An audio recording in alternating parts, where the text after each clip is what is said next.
Hello, everyone, and thank you for joining us today. My name is Ryan McDonald. I'm Senior Editor of Climate, Environment, and Resources with the Globe and Mail, and I'm pleased to be your moderator today for this discussion on the circular economy. Before we get started, I would like to acknowledge that the Globe and Mail headquarters is situated in the traditional territory of the Wendat, the Anishinaabe, the Haudenosaunee, the Métis Nation. Mississauga is the credit of the First Nation. If you need technical help during the webcast, I'll just let you know that you can click on the help desk icon at the bottom of your screen. If you have a question for the speakers, and I encourage you to put forward some questions, I think it's going to be a good discussion, please use the Q&A box on the right-hand side, and I'll be taking some of those questions a little bit later on in our discussion. Today, we're talking about the circular economy and how it's creating opportunities for businesses. It's also opening up some great choices for people like you and me, the consumers. And so to get things started, we're going to start with a brief interview to frame our discussion, talk about what the circular economy is and what the opportunities are. And then we'll shift to a panel of some great business leaders and entrepreneurs who are putting this into place. So the Globe and Mail is presenting this webcast with support from IBM, and we're pleased to have a speaker from IBM joining us today, along with other experts who are joining independently. So my first guest today is Tina Bansal, who is the Canadian Research Chair in Business Sustainability with the Ivey Business School. Thank you for joining us today, Tina, and perhaps we can jump right in. I think what we really want to do in this first sort of 10 to 12 minutes is frame the discussion. And for many people out there, circular economy may be a bit of a foreign term. So perhaps you could start us off with by giving us your best definition of what the circular economy is. Thanks, Ryan. Thanks for this opportunity. And I'm really excited to be able to talk about the circular economy. It's easier to talk about the circular economy in contrast to what we're doing right now, which is what we'll call the linear economy. And what we do right now is to take stuff from the earth and we manufacture it. And once we've used it, we actually throw it out and it goes back to the earth. And we trust the earth to be able to renew the resources so we can use them again. But if we use up the resources too fast, then it ends up accumulating in the world, right? And you can start to see that with the carbon emissions in the air, with the plastics on the land. And so what the circular economy does is it suggests that we should keep materials in the economy longer. And then once they get to the end of life, that they go back into the economy. So we don't rely on the earth to renew the resources, that we can do it ourselves. And that's just a really simple way to think about circularity. Yeah, now you recently worked on a report with the Council of Canadian Academics. This is our opportunity to let you talk a bit about that report and what it means just in terms of that national interest in the circular economy as it relates to Canada. And I guess at some point people can look up that report. It's very easy to find online. It's quite lengthy, but it is a very good read. Yeah, thankfully it's not a physical report because it's 278 pages, so you can download it for free. It's prepared by the Council of Canadian Academies. Try that again, Council of Canadian Academies, CCA. And the idea was that we needed a baseline. We needed to know what Canada is doing on the circular economy. And so it's evidence-based, although there isn't a lot of evidence out there. But at least we try to gather as much of the baseline insight as we can get in Canada. And so for those of you who want to learn more about the state of the world, including the state of Canada, the challenges, the opportunities, then that's the place to look. And that's where a lot of the insights I have will be coming from. Yeah, I mean, in our chat previous to this chat, we had talked about some of the challenges that Canada faces in getting the circular economy established. I just wonder if you could give us a bit of an idea of what some of those challenges are. Yeah. So let me start by just saying what the state of circularity is in Canada. When I talked about circularity being the use of materials that had a previous life, in Canada, we did the modeling for our report because there isn't existing data. only 6% of materials in Canada are circular. And I want you to compare that to what France is doing, which is just a good benchmark, and they're at 19% circularity. The Netherlands, which is the star in this, they're at 30%. So when you talk about the opportunities and challenges here in Canada, they are huge. The challenge is, why aren't we better? I think that's the place that you're asking that we start. I think the obvious one is that we're big. Canada's really physically big. And then when you consider that the sparsity of the population relative to its size, it's really expensive, both environmentally and economically, to move stuff. And so to collect waste, to remanufacture waste, to redistribute, to sell it again, that's expensive here. And so that's one of the biggest challenges that we have, and why the Netherlands or France is so much better than we are. That is number one. But a second one in Canada that's really important, that doesn't apply as much to the EU countries, is that we have 3 layers of government that each have a role to play. So we have the federal government, we have the provincial, then you have municipalities, and each has a say on the environment. And so different environmental issues are in different jurisdictions. They have different says on waste, and they have different says on what we can do with the economy and pricing and markets. And so that kind of harmonization is almost impossible in Canada. So we don't even know how to define waste across different jurisdictions. And we don't know how to collect waste. We don't know the companies. I'm sure, for example, Tim Favre from Maple Leaf will be talking later, or Sherry Hennish from IBM will say later, how hard it is to get all the supply chains lined up when we have so many different layers of government with so many different jurisdictions. So that's one of our big challenges. So the first one is just the size. The second one, the different jurisdictions. The third one is that we love our stuff. Canadians are great consumers. And so we want to use stuff to, we want new stuff. We don't think about where it goes because it just sort of disappears from our driveway or wherever it is. And so I think that also is this public education piece that becomes important as well. It's great that you mentioned some of the bureaucratic nature of this and the various federal governments and provincial governments and how people need to work together on this. I mean, I think when people think about economies, and you've mentioned the linear economy and the circular economy, most people think about opportunities and whether or not they can make money. And we've got some entrepreneurs here who I think probably like to think that way, but who are the winners and the losers in all of this, specifically for a country like Canada? So we just talked about the challenges, and I think what you're asking is, what are the opportunities here? And I think that where Canada has huge opportunities in the back end of the supply chain. So if you think about the extraction of resources, we're actually really good at that. We can really extract our natural resources well. We've got good manufacturing facilities. But then what do we do with the product at the end of life? And that's where I think that we have the greatest opportunity in Canada, is understanding what byproducts, or what we call waste, but which are actual real value that we leave on the table or that we actually throw out. We have some opportunities to take those byproducts and remanufacture them into something else. And so there's many examples of how this is happening. But for example, we have Enerchem in Edmonton that takes municipal waste in Edmonton and then turns that all into synthetic gas. Or what do we do with the plastics? There's so much demand for plastics right now among many corporations.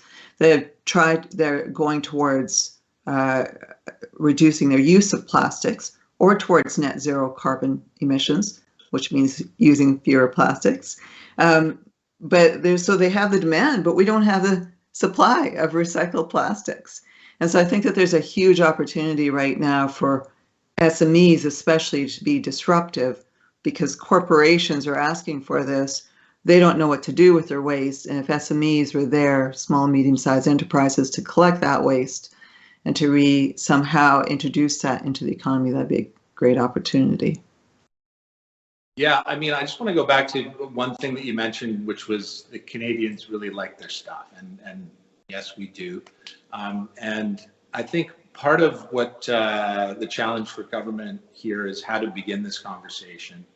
And I know that we talked a bit about some of the pending legislation from the Liberal government, which was this was a campaign promise. I think it hasn't really come to fruition yet, but this notion of right to repair. And where does something like right to repair legislation fit into this conversation? So I said earlier what the circular economy was, and I said basically it takes a product and pulls it back into the economy, right? We think of that as a big loop, and it is a big loop, there's no question.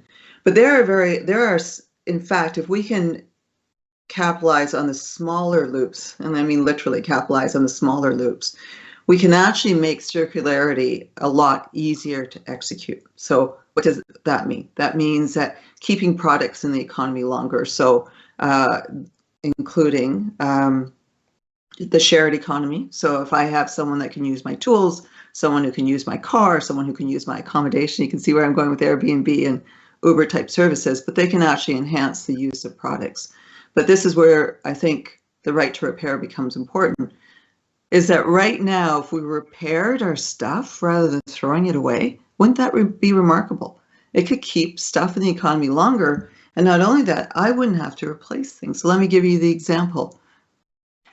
Right now, General Motors has a car, let's say a fossil fuel car, internal combustion engine.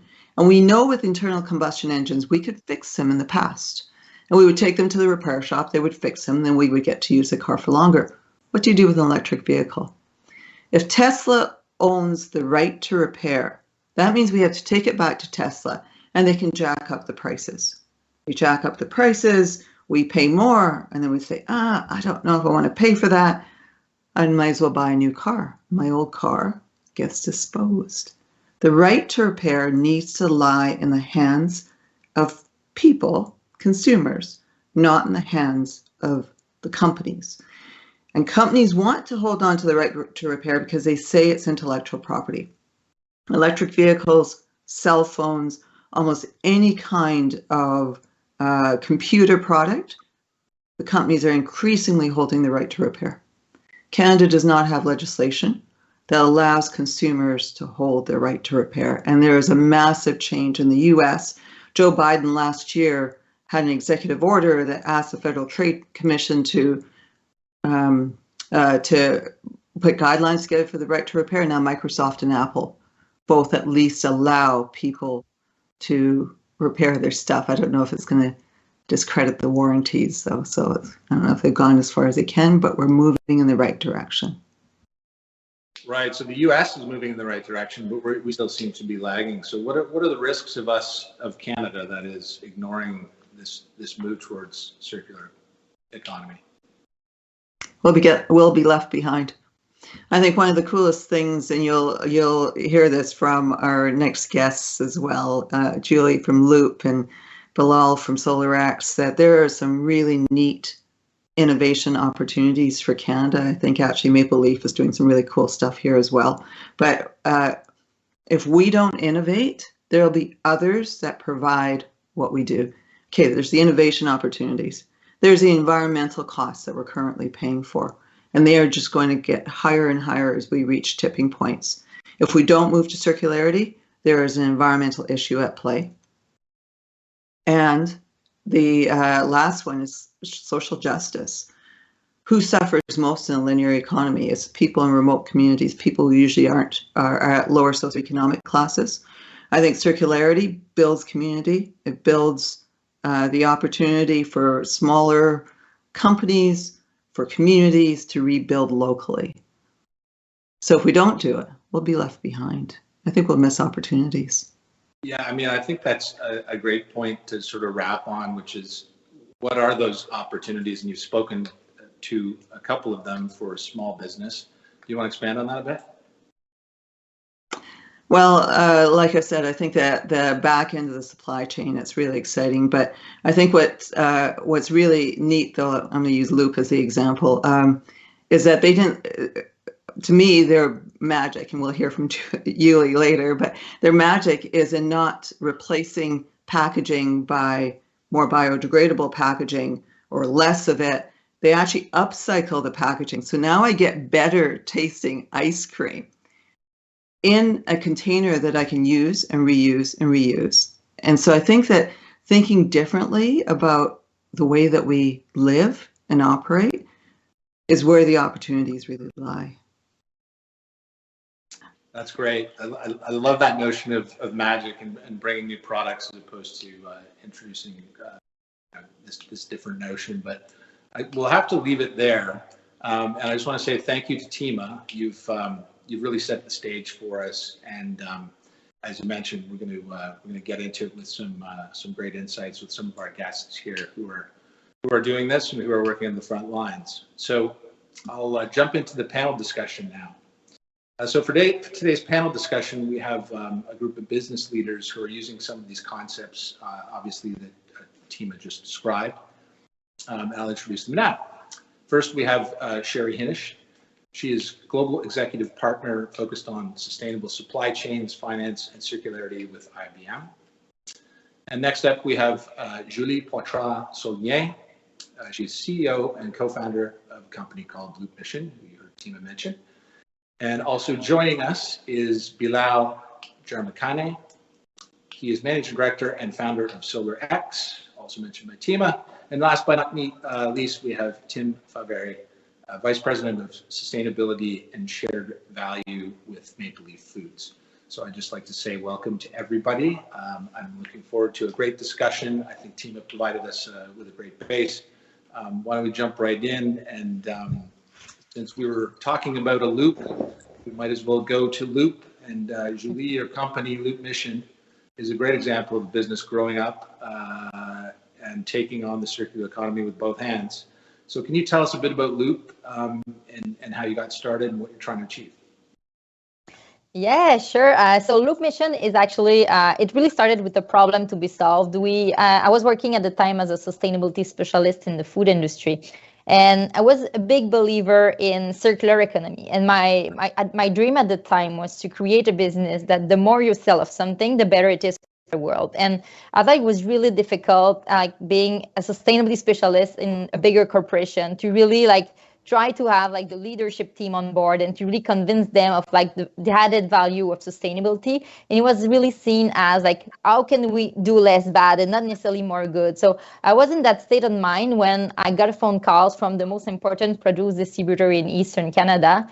And he said that he was throwing away 16 to 20 tons of fruits and vegetables every single day. And not because these were not good for consumption anymore, but just because they either don't have the proper shape, size, aesthetic reasons, but also just shelf life issues, because they're victim of speculation in the food industry, because they don't necessarily know how much of it they're going to sell a week. And if this little 2% buffer extra they have on everything, it represents 20 tons a day. So I was scared at the time of launching a business, but when I visited that warehouse, I saw these pallets of fruits and vegetables being thrown away that day, perfectly good for consumption. That's when I decided to just quit everything and launch that project. So Loop Mission basically is that we take fruits and vegetables that are discarded by the industry and we transform them into new products. So we really started with a line of cold pressed juices and smoothies made with these fruits and vegetables. And to close the loop, we also upcycled our own waste, which is the leftover fiber and pulp from juicing, to make vegan dog treats and also pizza crust. And then we got a bit of media attention in Canada and in Quebec, and it's crazy the amount of phone calls we got from any food actors in the industry. They all called us saying oh, we too throw away a lot of food and we don't know what to do with it, and we actually pay a lot of money to get rid of it. So that's why we decided to go from being Loop Juice to really Loop Mission, and we launched beers made with day-old bread from bakeries. We have gin made with potato cuttings from a chips factory, soaps made with the cooking oil from a vegan fast food chain, all these different types of products. that we always make out of something that was usually wasted. So at that point, we can't really stop. We get so many phone calls that we like, every time we're like, okay, enough products. Like, this is a lot of at the same time, but there is such a big need. And now like it's multinational that calls us, like people in the States, people all over the world call us because there is no other companies that are willing to take products like that. That's quite a story. I mean, you've got quite, as you say, you got quite a range of products, and there must have been challenges on the regulatory front in terms of getting those out, and maybe challenges on getting the inputs coming in and the product coming out. Do you want to talk about that a bit?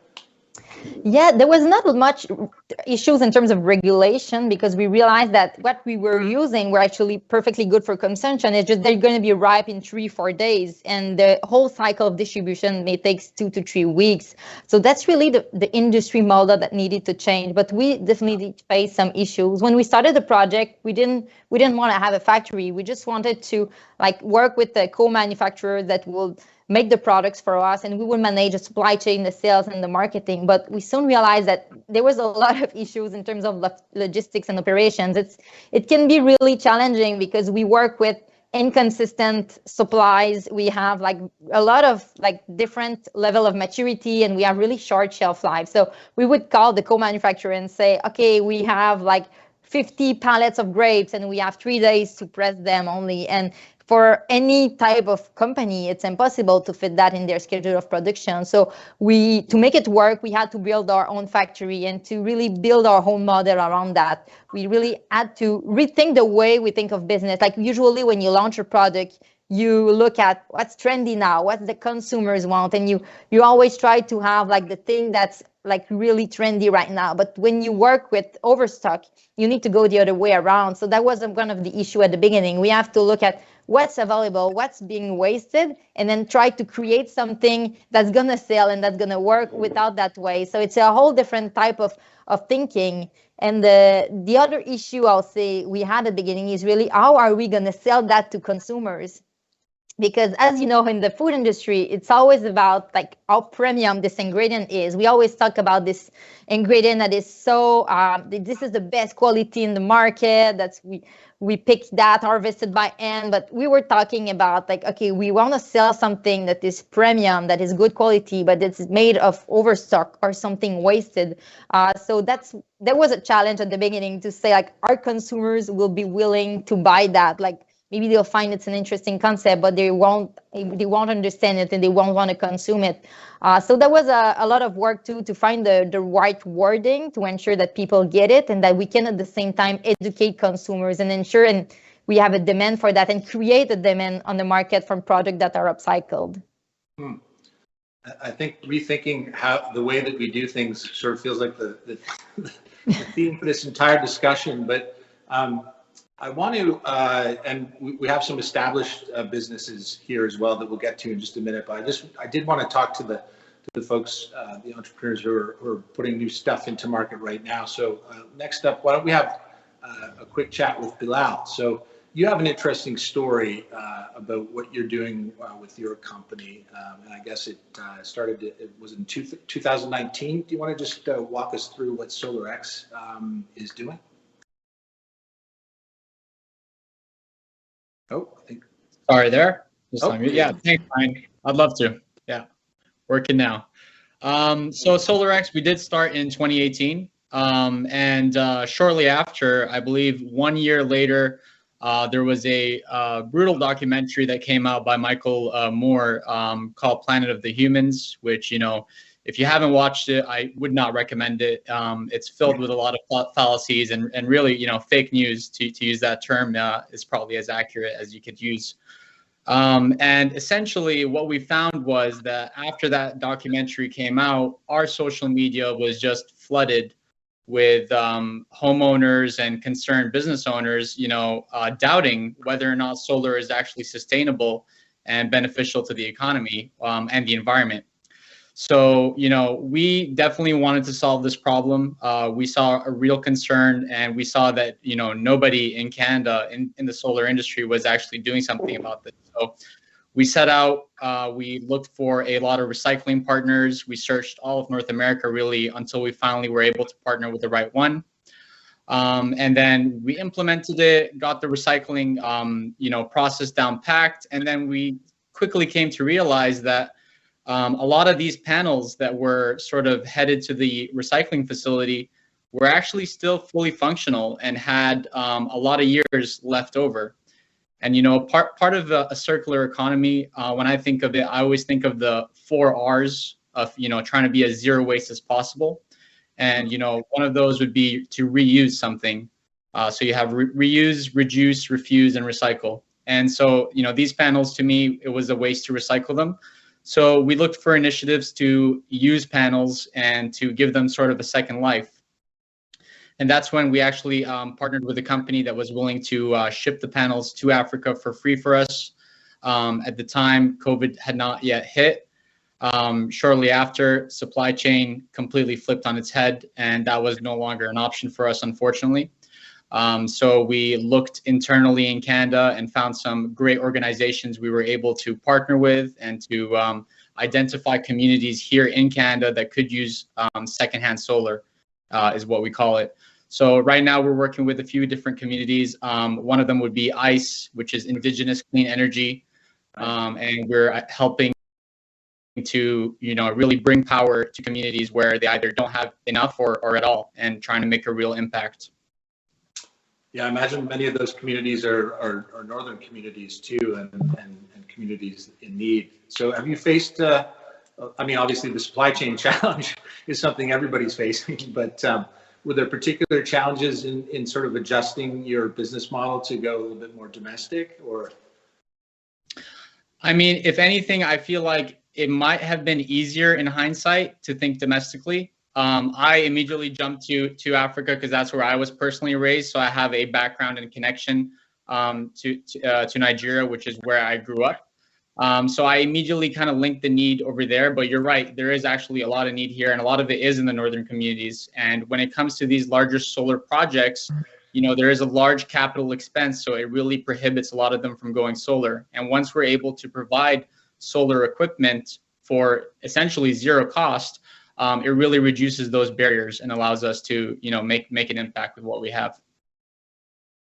That's great. Thanks, Bilal. I think it's a good opportunity now to extend the conversation, and I want to get Tim and Sherry involved. Tim, there's, there are companies that are building a business on circular economy, and then there are companies that have been in business for a long time, something like Maple Leaf Foods. And maybe you didn't start out thinking the circular economy, but you probably have a lot of initiatives that are now related to that idea. Could you share a couple of examples of the kind of things that Maple Leaf is doing? Sure, I'd love to. First, I'd just like to call out something that Julie said, and I think it can resonate a lot with other sustainability practitioners on the call, and that being, in a big corporate company, you always have to pitch your sustainability initiatives and generate a business case, etc.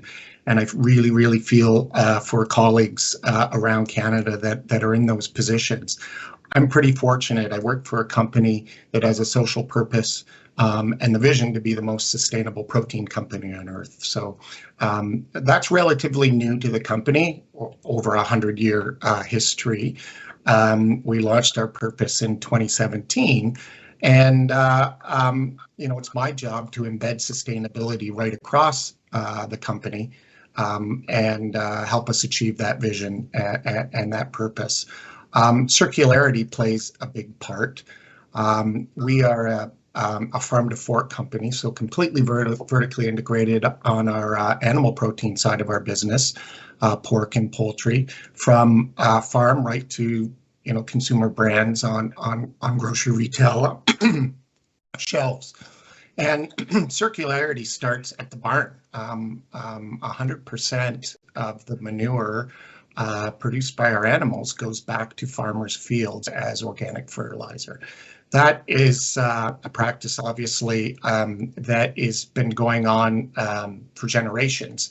However, in some jurisdictions, it gets lost with respect to how the agriculture supply chain has evolved.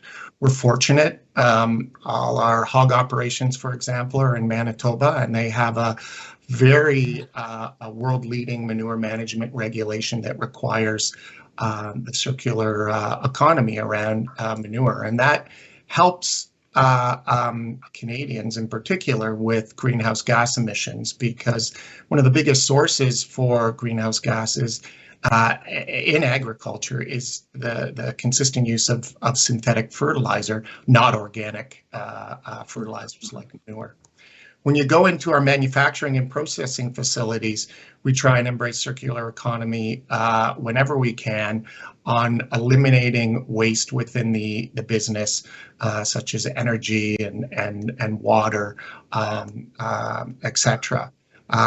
For example, there's a lot of heat associated with big manufacturing projects or processes. We can take heat, expelled heat from these processes and recirculate it to actually heat water that we need to clean and sanitize our facilities to meet Canadian food safety regulations. A big part of our circular and environmental goals are based on being circular on heat recovery projects, etc.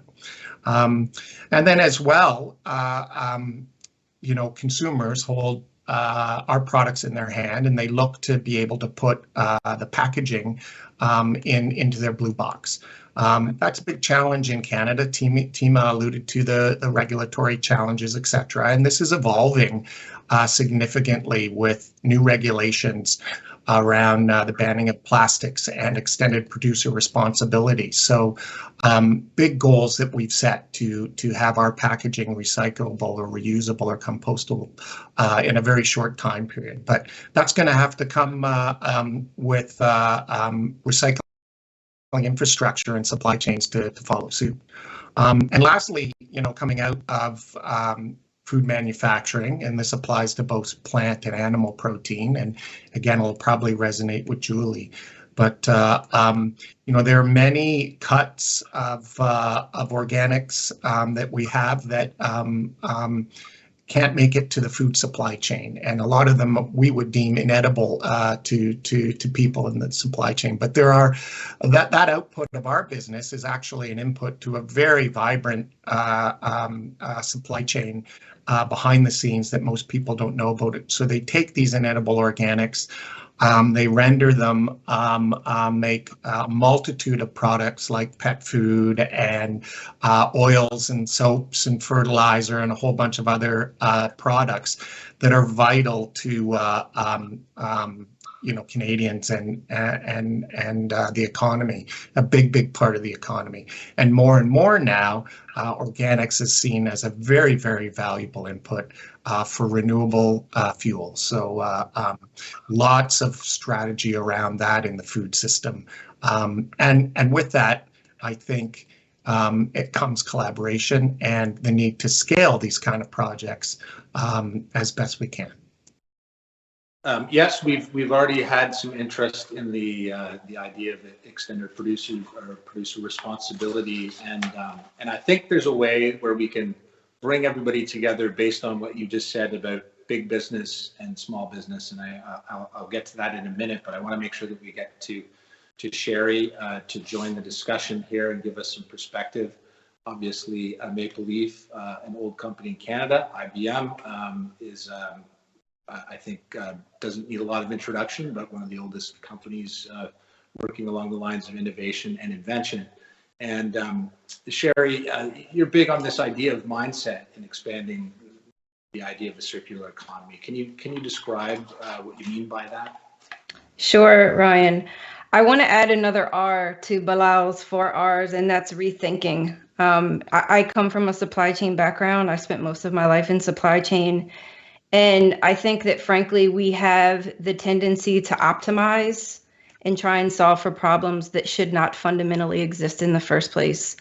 So there is an element of optimization when you think about circularity, when tied to reducing risk, all of the costs that are tied to waste, resource efficiency, asset management. But there's also a transformation lens.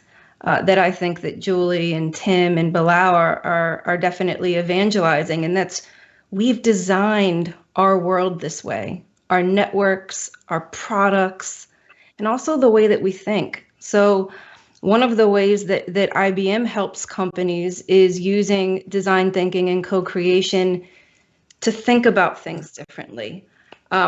Again, leaning on my manufacturing background, someone told me this in Lean Six Sigma training many years ago, that the continuous improvement of the candle did not result in the invention of the light bulb. And how can we, start with meeting the needs of the world, designing for the environment, designing for circularity, leveraging shorter supply chains and making sure that we're not leaving value on the table, as Tima highlighted earlier, to create new products and new impacts. And I think that that's one of the things that really excites me about my work is that, obviously there's an optimization and an efficiency angle here, but how are you able to change the lives of people? And how are you able to preserve your social license to operate in a way where you're able to actually see and measure that impact and that change in the world? Bilal, I see you nodding fairly aggressively on that. That is a lot of what your business model is. Do you want to weigh in a bit? I mean, she's absolutely right. She's hitting on all the points, really. Hence my nodding. But yes, she's right. I mean, rethinking the way we operate. Elon Musk has a quote which I love, which is, a lot of smart engineers, they go to try to optimize something that shouldn't even be there in the first place. And it's absolutely kind of the same rhetoric that we're hearing from Sherry, which is, we need to really rethink the model entirely and then pick it apart and see, okay, can we do this better? Can we use less? Can we recycle that? Why do we have to ship something to 3-4 different places when we can, reduce or make it local? So yeah, I, absolutely agree. And honestly, couldn't have said it better. Thank you, Sherry.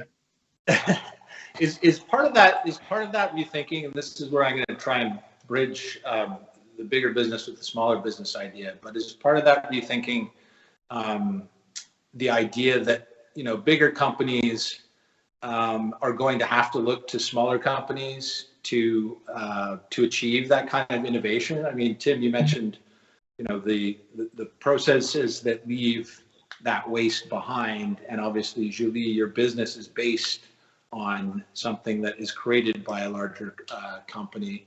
And I guess I would just open it up to discussion. I mean, is there a way to improve that process? Anybody can jump in. Why don't we start with you, Julie? Yeah, there is definitely ways to improve that, because it's also because it's all based on economy, basically, because every time people look at, it's always the bottom line. And when you look at it, when you think about the way you manage your own waste, it's an externality. It's something that, okay, we know at the end of the year we have 2% waste and it's something normal, and you don't necessarily want to focus on that. But when you start looking at it as value, it changes your old perspective, and this is how you can transform it into something new. And in the word circular economy, there is the word economy, and that's what we're trying to teach with our business model to also bigger corporations, because their number one reflex, it's to say, we want to give it to you. Every time we get a phone call, they say, oh, I have a truckload of carrots and I want to get rid of it because I'm going to pay to send it to the landfill or compost or anywhere else. And we say, no, we don't want it for free. We want to buy it.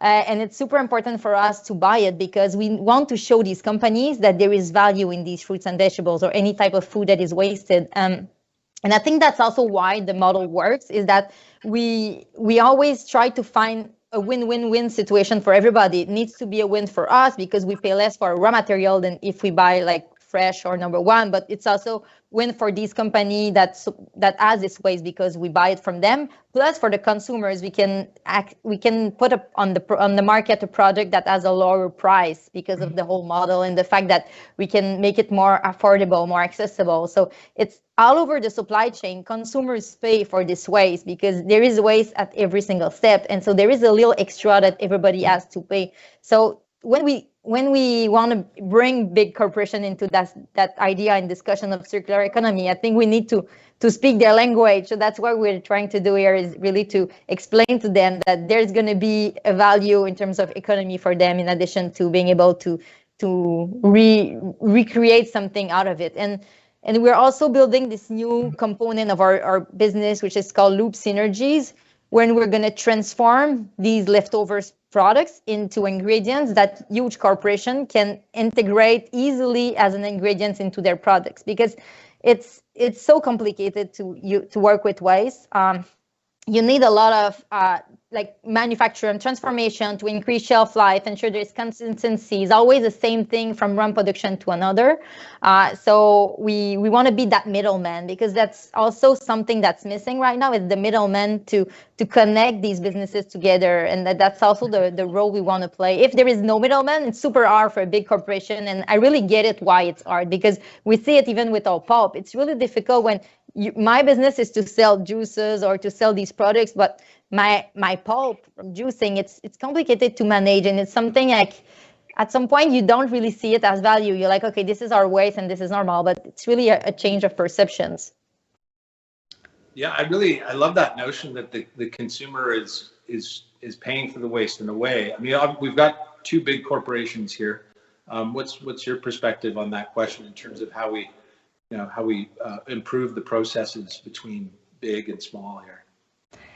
I'd love to share a use case, which I think is relevant here. We hear a lot about ESG, performance management, and certainly net zero targets. But when we really double click, how are we becoming people and planet positive through the lens of working in a big organization? And then also, how does that show up in local communities?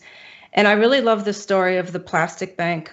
So this is a program that's underpinned by IBM technology that empowers the collectors in the world, in Indonesia, in Brazil, and the Philippines. And when you think about single-use plastic, we need to turn off the tap, okay? There's way too much. I'm sure everyone listening knows that this is a real dilemma that we face in the world right now. And the Plastic Bank has set up these collector programs where you can earn a living. So there's an element of financial inclusion, and then the social plastic that's collected from oceans and coastal communities, beaches, is then used as an input for secondary life to some of the largest CPG companies in the world.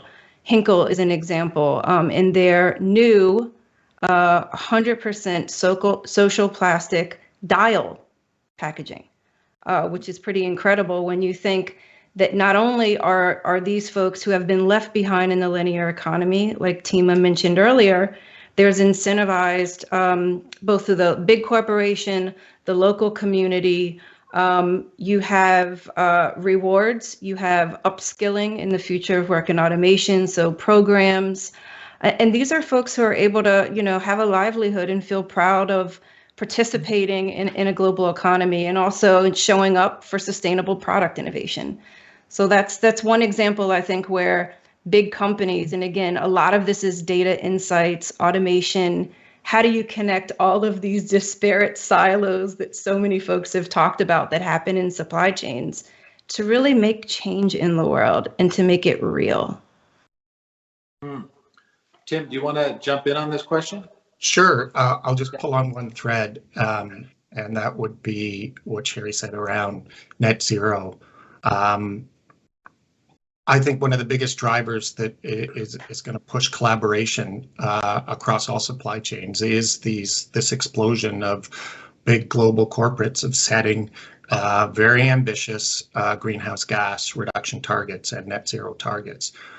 When those targets are set, they obviously apply to the direct emissions that corporates have and emit to atmosphere, but they also apply to supply chain emissions. And with any large consumer goods company, that's typically about 80% of their overall greenhouse gas emissions. Maple Leaf included, 82% of our greenhouse gases come from supply chain. So with big ambitious climate commitments, collaboration within the supply chain is absolutely critical. and looking and mapping supply chains of where waste flow, where the hotspots of emissions are, is a very, very important step for all big corporations. And then looking where there are local opportunities to divert or engage the circular economy. And then that's going to be able to drive more meaningful collaboration and greenhouse gas reductions.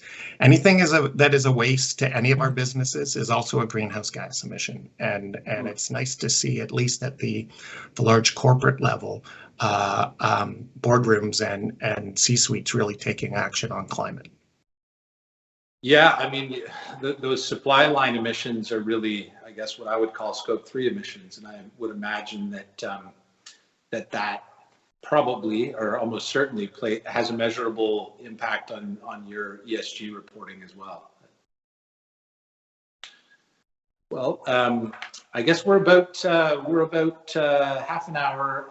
We have about half an hour to go. There are a few audience questions. I've been trying to pepper a few through here, but I mean, we talked a bit about, I think it was Julie who raised the consumer, and I was intrigued by that. But one audience question, which I think is broad enough for everybody to have a chance to answer here, is how do we get consumers to change their spending habits?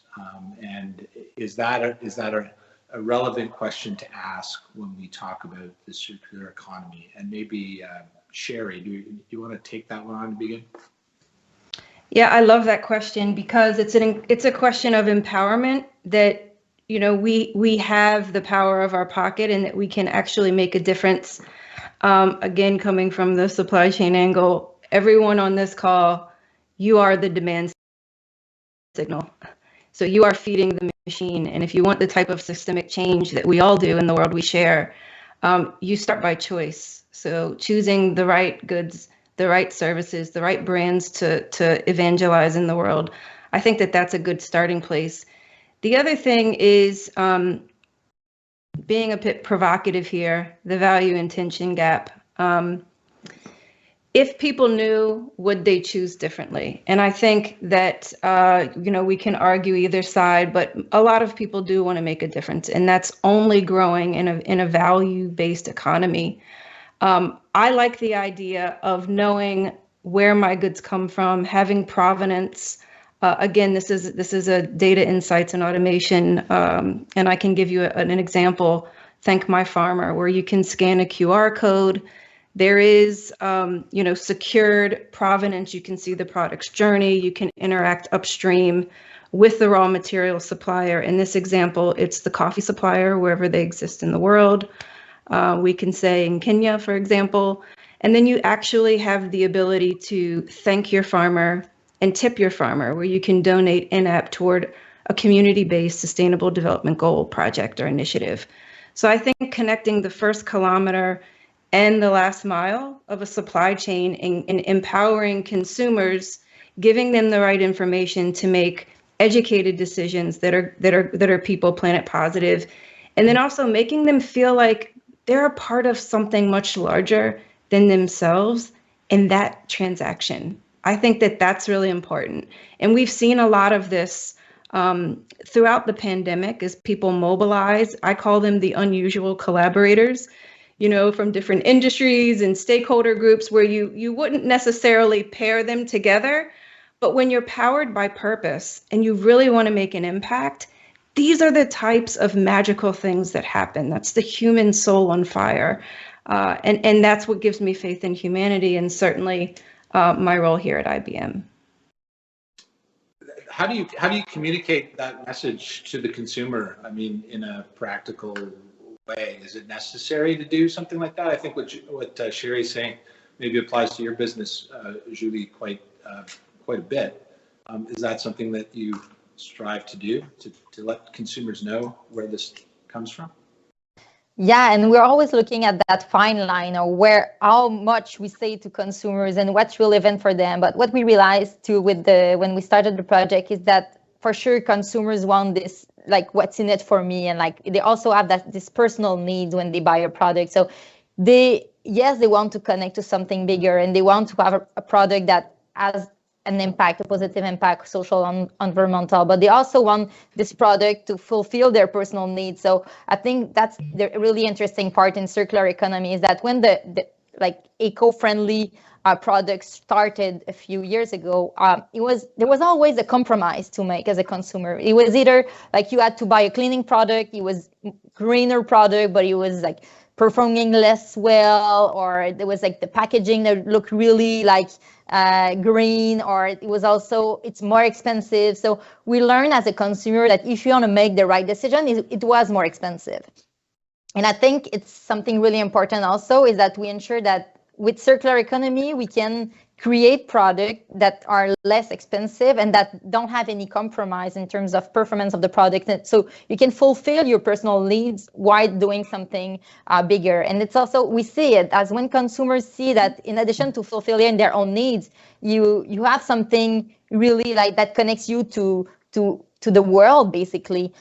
They share about it. So when we started the project, we didn't invest a single dollar in marketing or in really a PR. Everybody called us saying, who's your PR agency? Everybody's talking about you. There's media coverage around your company everywhere. And people were talking about us because we were selling something more than a product.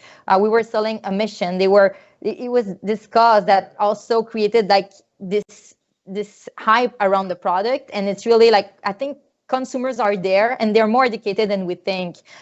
Most of the time, I think we talk to consumers, and I don't know, in marketing agencies, they always say, talk to like I don't know to say that in a way that is polite, but they always say like, talk to the person that is like the less bright maybe in the audience.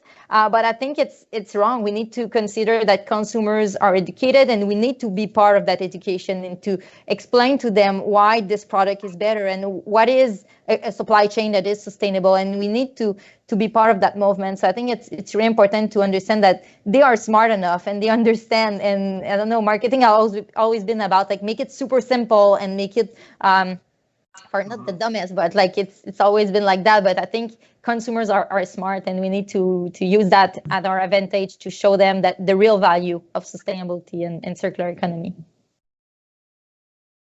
Anyone else want to weigh in on the idea of the consumer here, Tim or Bilal?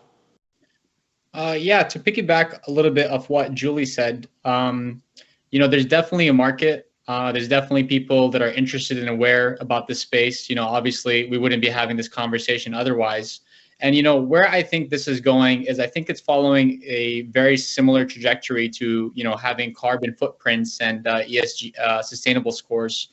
And, there's a reason why a lot of companies get accused or do some sort of greenwashing, is because they've realized that it does give them an edge over their competition, and that this is what the market wants. And that's why now we see in that space, there's real scores and regulations coming into place. And there are certain metrics that are now being introduced to make sure that, these companies are actually reducing their carbon footprint. And the reason why I'm bringing that up is I think that this is just one more step up on the same ladder. I think that eventually we will start to see circular economy sort of scores either incorporated or a separate score. And I think that a lot of companies are going to want to jump on this because, people obviously do care. It's going to be something that the new generation that is coming, and, a lot of young entrepreneurs, they want to make sure that they're buying and voting with their money to buy more sustainable and eco-friendly products. Tim, last word to you on this one. I have to agree with everything that's been said. I think as well, transparency builds trust, right? And that's one of the most important things a brand can have with their consumers. And as consumers, we all have supercomputers in our hand. We can make those educated choices by looking up the attributes of the products that we're looking at, and putting our dollars to have more of an impact. I think we have an opportunity here to create a super panel and bring our friend Tima back in for a couple of questions. We've got some audience questions that are kind of dealing with some of the bigger issues, and maybe if we can bring in Tima, then I think one question that comes from the audience is really this idea of around how Canada can move away from shipping resources overseas only to have them shipped back to us as a product. So I mean, in an era where we're talking about supply chains and the pressure on supply chains, I think obviously this is a really relevant question. And if we've got Tima on the video, maybe she could weigh in. Thanks, Ryan, for bringing me back in. And it's a really great question. In fact, after we had our conversation, I thought one of the points that I wish we had talked about was the resistance to the circular economy in Canada, because everything that we've heard so far from the panelists is that why aren't we more circular? It's better for the environment, it's better for the economy, it's better for society. And yet one of the resistors is our natural resource economy. And so there's this perception that we are really heavily natural resource based, and that inevitably what happens, as has been said, we extract the resources, we ship them elsewhere to be upgraded, and then we bring them back as final products. Now, there is an opportunity, of course, for us to upgrade our own resources. There's no question about it. And so I think that, one, that the natural resource companies, and I specifically think about oil and gas here, oil and gas companies are resisting the circular economy and people who work for oil and gas companies because they feel they will be displaced as a result. I think that displacement is going to happen anyway. And so as we move away from fossil fuels, that we will have to, as Canadians, think about our economy not as much on oil and gas and think about other bases on which we can build.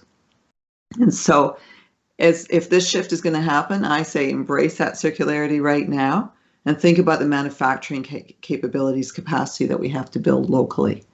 Does that answer your question, Ryan? Yeah, I mean, it was an audience question, but I think I've thought about this myself too. I mean, dealing with climate issues, we often talk about the transition to a low carbon economy, but really, I think what it is it's a transformational change for the economy. So I think you've captured it quite well there in terms of what we need to do to anticipate that. It does get into a lot of questions of, I guess, and maybe this is a follow-up, but how do we support jobs in this idea of a circular economy, which is, I'm throwing something out there, which would be an obvious argument to anybody who works in the oil patch, which is this is where jobs are. This is the lion's share, well, not the lion's share, but 5% of our GDP. So how do we ensure that we're continuing to employ people in the country with good jobs? Yeah, and I don't know if I have an answer of all the policy measures that we could do to end up supporting people who could lose their jobs. But I want to say a couple of things. One, from our report, and this is sort of counterintuitive, but if we move aggressively towards a circular economy and net zero simultaneously, and this really gets to Bilal's work as well, we actually need more minerals. Might need less oil and gas, but we need more minerals. And that will boost our mineral extractions. And I know that there's goods and bads of that, so I'm not going to go there, but there are new jobs that are created. So let's not assume that the lost jobs means that we're going to have higher unemployment. What we have is an opportunity then to think about redeployment. And so I think that circularity offers that ability to build better resilience. So we already know that the oil and gas industry has horrible shocks that it has to go through. I mean, financial shocks. And so this will help to build local communities that are more resilient, that don't have to go through that hiring, firing, laying off type cycles that we've normally seen. So the future, I think, has to be circular for Canada. This has come. This question has come up from the audience in a bunch of different ways, but and I guess it deals broadly with just the idea of support. Like, what are the kind of carrots that we need? Do we need legislation? Is it all up to individual companies? How do we support small companies versus big companies? From that standpoint, maybe we can go to I don't know, Bilal, are there particular things that you're looking for in your business in terms of support or? I mean, not so much on support, but I think, the way that I would tackle this, or what I would like to see from the government is, you walk into any fast food chain, at least in Ontario, not sure if they're doing this elsewhere in America, but you have complete transparency on the calories of what you're going to order, the nutritional value and the content. And I think that, we don't necessarily need a huge subsidy. All we really need is transparency. If we can gain some sort of transparency, you go buy a bottle of water or anything, and it shows you, oh, this brand has, 80 points of carbon footprint, and, was really bad on the circular economy scale. But the other one, if you pay $1 extra, it's, way better and scores higher on all metrics. Well, that's enough for the consumer to digest that information and make their decision on whether or not they want to vote with their money and support that sort of cause. So I think really transparency is one way that the government can really step up to make a big difference without really costing them too much at all. Anybody else want to pick up on that notion of support?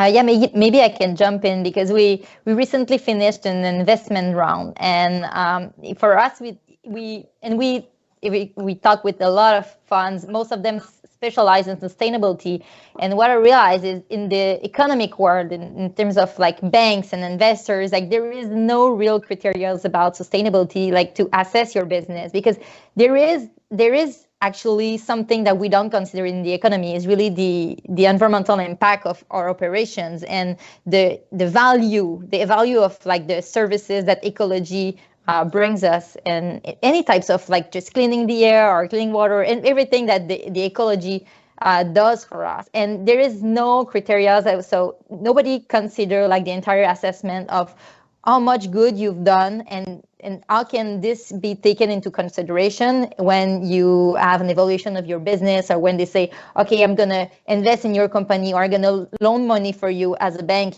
How can they integrate some criteria about that to support companies that are doing good? So it's not only about like, okay, what were your revenue and what's your EBITDA?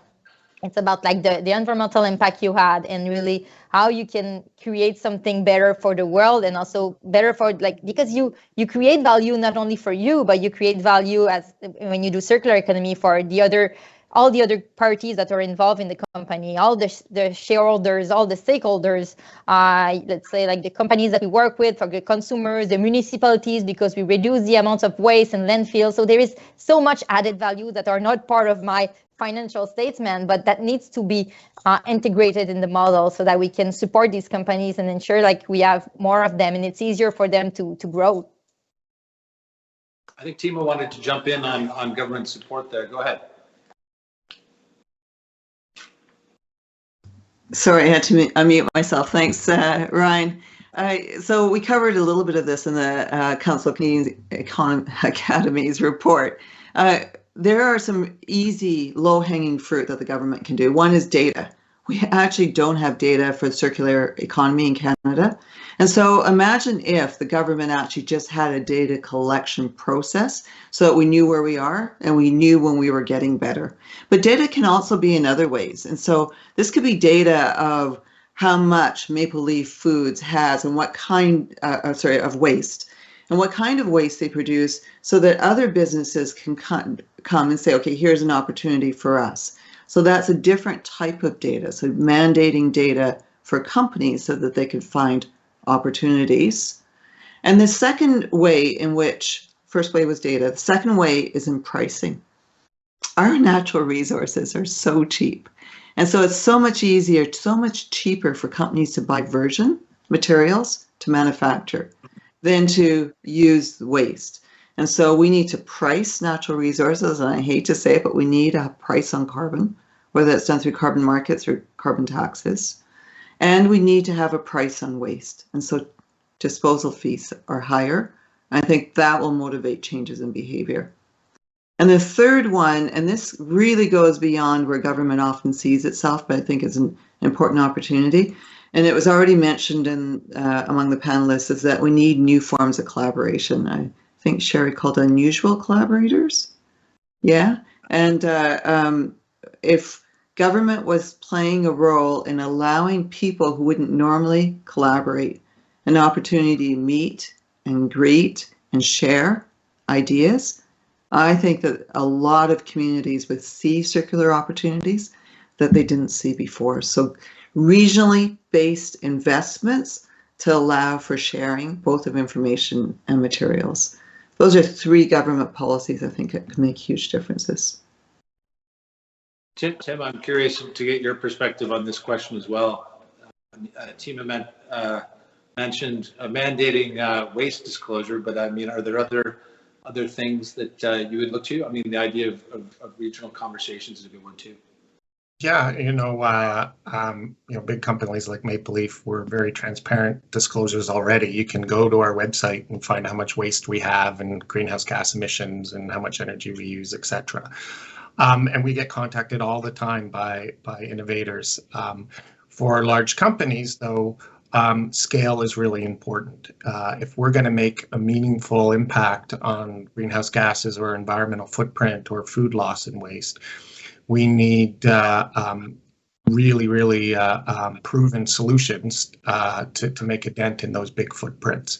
To go along that data line, though, I think the government's already doing some interesting work and trying, particularly in the agri-food space anyway, in trying to align a standardized set of metrics for the food system to measure against. And whether that's greenhouse gases or other aspects of food production, that's a good start.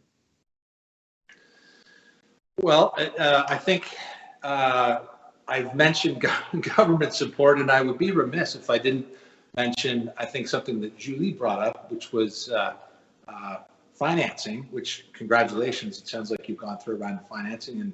And I think the role of finance and investment here is obviously an important one too.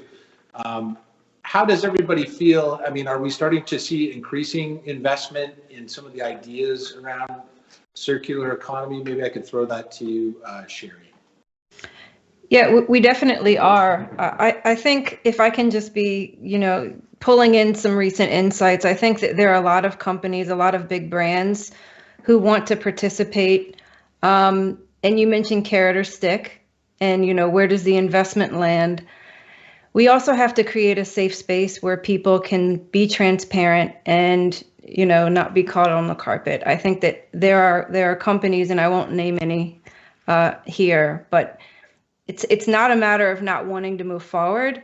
It's a matter of, if I share this information through non-financial performance disclosure, or like Tim mentioned, being completely transparent in the state of the state, how will I be held accountable? And then will that negatively impact my brand reputation, the markets that I serve? So for me, I think it's not appetite. I don't think that appetite is the issue. I think it's, how do you do it in a way where people can participate? There are industry consortia. Obviously, we do some work with EMF and also with WBCSD. But how can you do it in a way to set people up for success and not finger pointing? And I'd be super curious to hear from other folks, especially Tim, who's in the protein business, as veganism is gaining traction globally. There we go. Sorry, Ryan. I think that's great. Well, we're fortunate that we're heavily invested in plant protein as well, and have some very strong leading vegan brands. And that kind of strikes the balance with respect to our research on where the protein space is going, and an aggressive effort to get into the plant-based protein business back in 2017, 2018. As well, though, it's still food production, and food production has a big environmental impact, right? Yes, it's not animal protein. Plant protein still has a big environmental impact, and that's why organizations need to zero in really on where they have the most impact and focus there. Maybe this would be a good time to talk a little bit about this notion of how we de-risk some of the ideas for startups. I mean, are there particular issues that you feel need to be addressed in that context? We could go to Julie and then maybe to Bilal.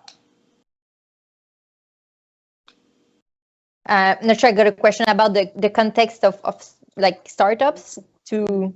Correct. In terms of how do we de-risk some of the issues for startups? How do we make sure that you're successful?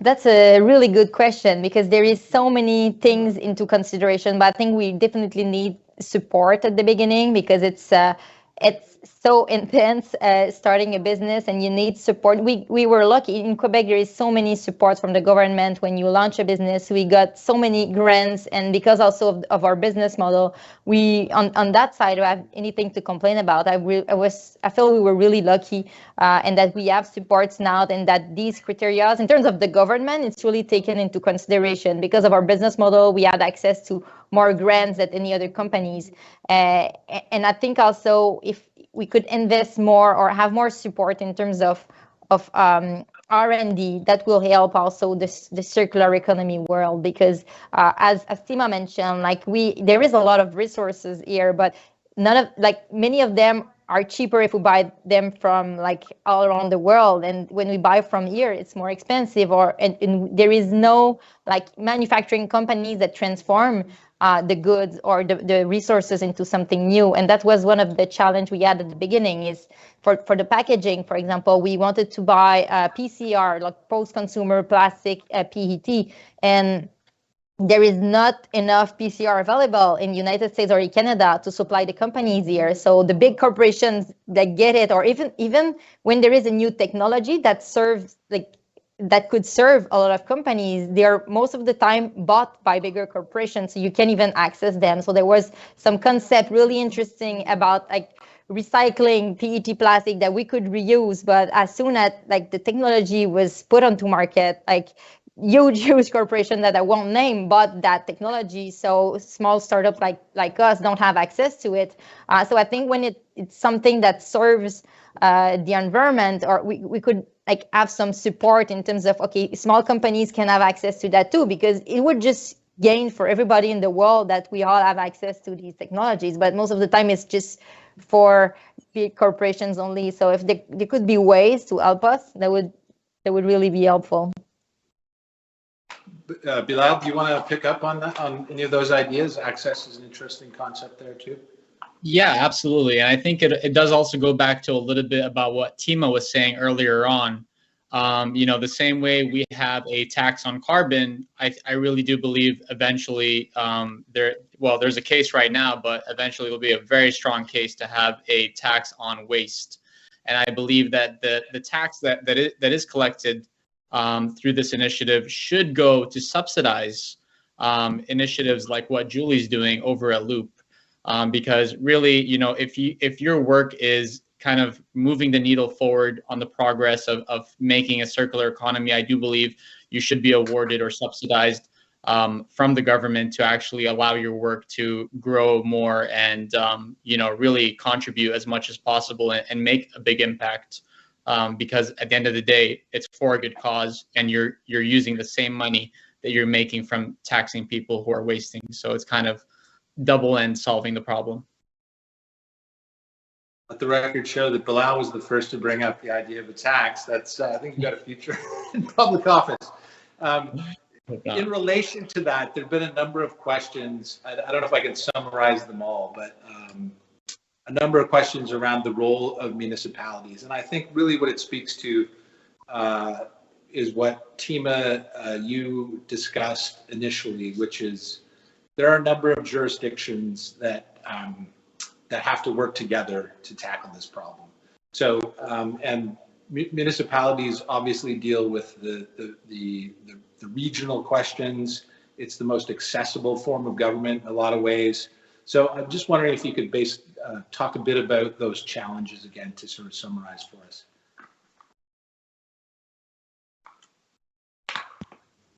Sorry, and your question, Ryan, is to how can we mobilize at the municipal level? Basically, the question is around municipal level, but I think what it's getting at is the role of various governments, but we could probably start with the municipal level. Well, I think that actually circularity is going to happen at the municipal level, even when I listen to these examples, and they are actually quite regional. Even Maple Leaf Foods is doing its best work locally, even though it's an international company now. And so I think that, and I gave a talk to Squamish, BC, and the mayor was there, and she is pivoting on this notion of circularity. And so I think that, and Vancouver is doing some amazing things. I told you Edmonton has moved its municipal waste in a positive direction as well. So I think that a lot of the circular work is done at the local level. And then what we need to do is at the provincial level, I think, have some guidelines and standards set, but then we see at the federal level the opportunities to price differently. So I don't know how we solve the harmonization problem, and I think we can't. I think we need a coordination approach. And if we can at least coordinate across levels of government, we can allow businesses to find the opportunities. And so governments have to talk to each other. But I don't really have an answer. It's almost intractable to get all levels of government across all the various regions to work together. It's a complex question, and I mean, I think we've tackled a very complex topic in a number of ways. I was encouraged to hear talk of a carbon tax, talk of all the issues that relate to the broader question of climate change and the environment. I think it's been fascinating. It's been great to hear what each one of you are doing as business leaders and what you're doing as an academic leading on these fronts, Tima. We'll have to leave it there. We've literally gone for I don't know, an hour and a half, but I think it's been fascinating. So I'd like to thank each of you. That's Sherry, Julie, Bilal, and Tim for joining us today. And I'd like to thank Tima especially for chatting with us earlier and setting up this discussion. So on behalf of the Globe and Mail, that's my company. I'd like to thank everyone and thank each IBM for sponsoring today's effort.